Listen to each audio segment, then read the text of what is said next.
President Muhammadu Buhari has transmitted a supplementary 2023 Appropriation Bill to the National Assembly.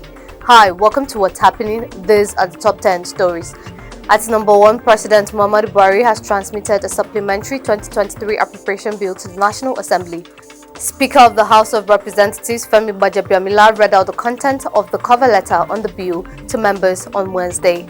Buhari in the cover letter said the additional demand for N819.5 bn naira for next year was due to the effects of floods on farmlands and road infrastructure. The supplementary budget got to the Federal Parliament about 24 hours before the passage of the 2023 Appropriation Bill.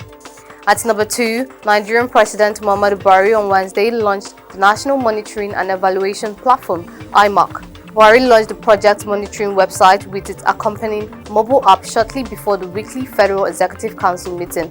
The president noted that the federal government could no longer depend on its handful of monitoring and evaluation teams to oversee the vast number of infrastructure projects spread nationwide. Buhari said with IMAC, the status of projects, total amounts appropriated and dispensed so far are now available in the public space. He urged ministries, departments and agencies to cooperate with the coordinating ministry, Ministry of Finance, Budget and National Planning to avail the required information to be captured on the platform.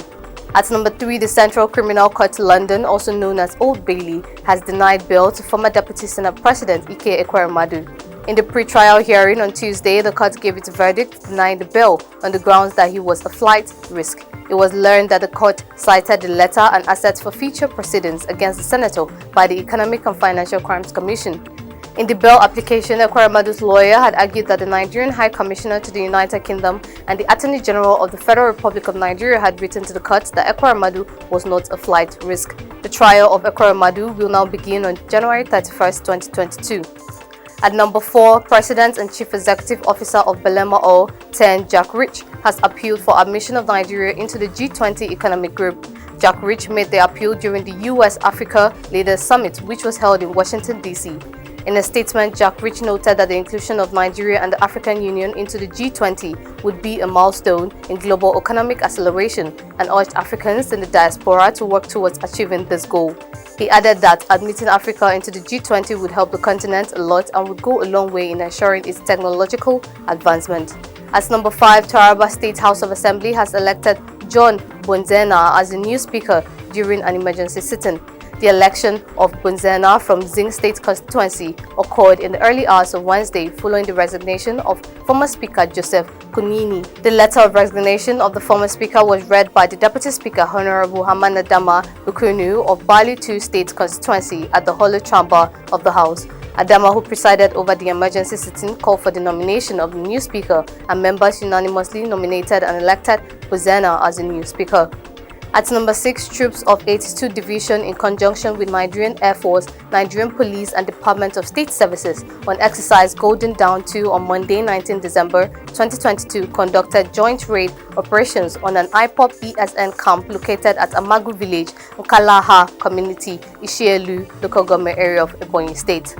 Director Army Public Relations Brigadier General Onyema Nwachukwu, who disclosed this, said during the raid operations, the troops came in contact with members of the dissident group, resulting in exchange of fire.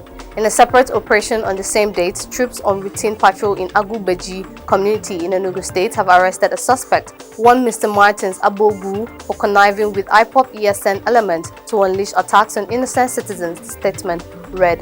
At number 7, Enugu State Governor Ifeanyi Ugwuanyi has called for the strict implementation of gun control law by security agencies. He said restricting unauthorized access to all firearms such as AK-47s will end incessant killings in the country. The governor's call followed the invasion of Eha Amufu town in the Isiuzo local government area of the state by armed herdsmen who left deaths, ruins and injuries in their wake. At number 8, the National Agency for Food and Drug Administration and Control raided the popular Apobong market in Lagos, seizing drinks valued at 8 million naira. The operation was part of its efforts to eradicate fake, unwholesome and counterfeit alcoholic and non-alcoholic wines and drinks from circulation. Anita Dabo, head of Unit NAFDAC, said that many of the offending products were sold by merchants underneath the bridge. She also asked consumers to be vigilant when making purchases and report suspicious activities to NAFDAC. At number 9, the Shagamu Unit Command of Federal Road Safety Corps in Ogun State on Wednesday said it would establish a mobile court to try errant drivers during the festive period. The unit commander of FRSC Shagamu Tofik Nyanda disclosed the information. He said this would serve as a deterrent to road users who intend to flout traffic rules and regulations during the Yuletide. According to him, any motorist apprehended for route violation, driving against traffic, and other traffic offences would have their vehicles impounded and prosecuted accordingly in the mobile court. Finally, at number 10, the World Bank on Wednesday said it would release $100 million for Zambia amid substantial delays in its debt restructuring effort as its creditors dragged their feet. In October, the World Bank approved a $275 million grant to Zambia to help the Southern African nation recover from effects of the COVID-19 pandemic, the spillovers from the war in Ukraine, and emerge from its debt crisis.